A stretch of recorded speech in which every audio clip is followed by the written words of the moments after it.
God. I swear, the batteries on the GoPro 8 burn up like crazy.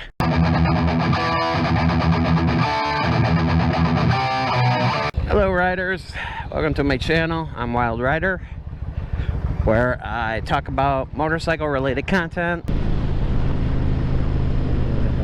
Work zone. I hope they're not doing loose gravel on this road.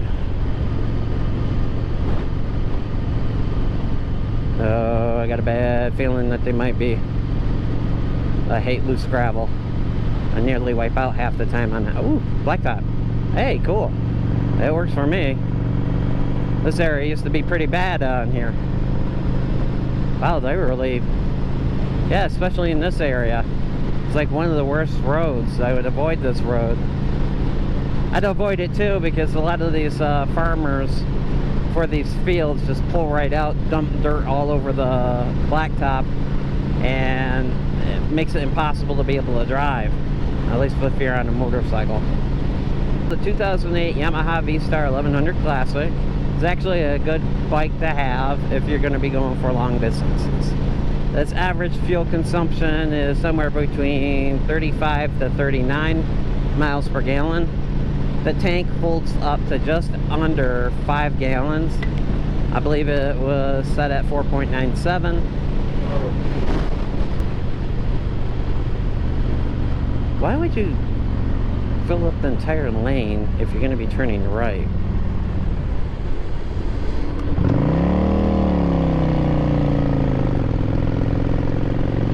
This bike does well on the highway, even though it doesn't have a shield on it. It has aftermarket hand grips that came with the bike when I purchased it.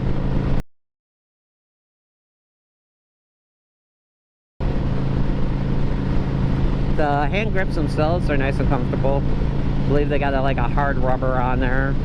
That seems to be the substance. It doesn't feel like a gel. The handlebars also happen to have a lock on them for some of the older style helmets. The strap and buckle instead of the click helmets that you have now. The ones with the D hooks on them, in which you can put your helmet through here and lock it up. Also has the in which I purchased, the Roam cell phone holder. On all the cell phones in which I've had, it does quite well. The seat is the original seat. The bike happens to have the standard Yamaha floorboards. And the passenger side happens to have a Cobra floorboards as well.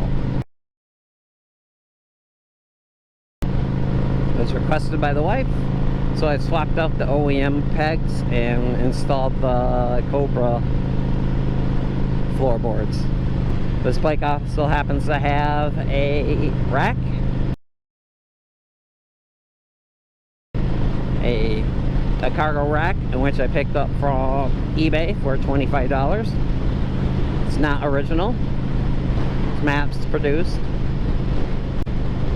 It does the job well. The only modification I had to make to it was change a couple of holes on there, so that way it would actually fit on there better for the needs in which I have. The bike does happen to have an aftermarket exhaust. That was put on by the previous owner. There's a K&N filter on here, which happens to have a different intake for there.